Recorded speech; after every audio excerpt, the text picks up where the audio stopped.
قدرمنو سلامونه مې واخلئ.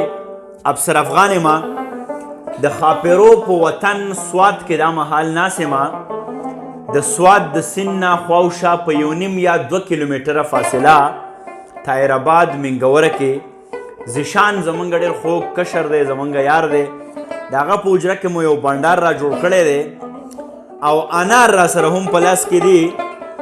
یو چې د سوات شي جانان، بلې موسم ښکلی دی، ښکلی دی، سم ښکلی دی او زما صنم ښکلی دی چې غیر چاپیره یو چرته انار دلته وي، ظاهره ده چې سل به بیا بیمار دلته وي. نو موږ ناسو د ځوانانو یو بنډار را جوړ دی او موږ چې چېرته ځو نو د ځان سره د خوشحالۍ، د مینې، د رباب، د ژوند یو څو سازونه هم وړو. سوات د ښکلو او د څکلو سرچینه ده. سوات د ناز او ناز پرورو خلکو کور دی. په دغه بنډار کې را سره ډېر محترم راشد خان راشد هم ناست دی، تاسو یې پیژنئ، زمونږ د هر بنډار ملګری. او د دې ترڅنګه داسې ځان له مو یو پټه غوندې حجره را پیدا کړې ده. ډېر ملګري په دې سوات کې چې خبر شي نو بیا قصه نور هم اوږده شي. هغه دانش صاحب څه وایي چې قصه کوم قصه رانه اوږده شي او داسې څه نورې قصې دي. بهرحال نن به موږ زمونږ استاد چې خپل نوم بل لري خو په شاهرخ خان باندې مشهور دی او ځوان دی، د رباب په سینه باندې چې کله ګوتې کېږي نو د رباب نه ډېر ښایسته آهنګونه راوباسي. استاد باورو چې نن را سره کم کلام او کمې نغمې را شریکوي. جی استاد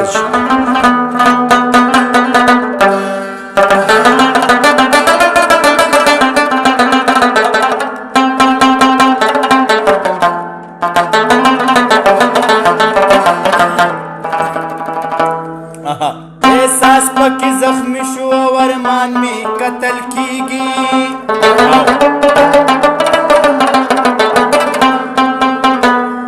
دا ستا د کلي خلک جوړ په مینه نه پوهیږي.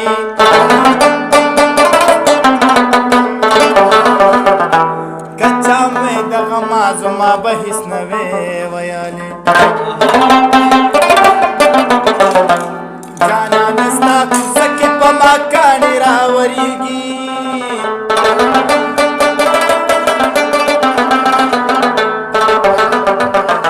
د زلفونه د یاره خوشبو یې اخلي سپرلي. ګلونه د جانان اننګو ته نه رسېږي. د زړه د دردلې ونې شوې کنه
ازادې ته غلامې جړلې دي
یاره استاد جی رښتیا خبره خدا ده الله دې په ځوانۍ برکت کا الله دې ستا رباب ستا سینه ستا غږ دغسې تان ساتي دا د ولس غږ دی او دا د قام غږ دی او زه یم د دې انګور نه یو دانه زما دپاره واله یار رښتیا ته یم کاش که دلته څه هم وی نو ما به هغه درکول خو اوبه که د انګورو لږې پاتې وي نو راکه زما د وجود وینه په ترخو اوبو صفا کا نو قدرمنو سوات خو هسې هم ډېر د ښکلا ټاټوبی دی دلته په انسان باندې نور هم داسې ښکلاګانې شعرونه خبرې راورېږي او بیا چې داسې ځوانان استادان شي او داسې چابک او تاند او غړمبېدلی اواز شي دا د انسان جذبې نور هم راوپاروي خوشحاله راته اوسې قدرمنو زمونږ د شعر ادب د ساهو موسیقۍ د مقصدي موسیقۍ دغه لړۍ به هم دغسې دوامداره وي د ښکلي سوات نه د دغه یخې پخې شپې نه افسر افغان ته اجازت راکوئ ښاد آباد او بریالي اوسئ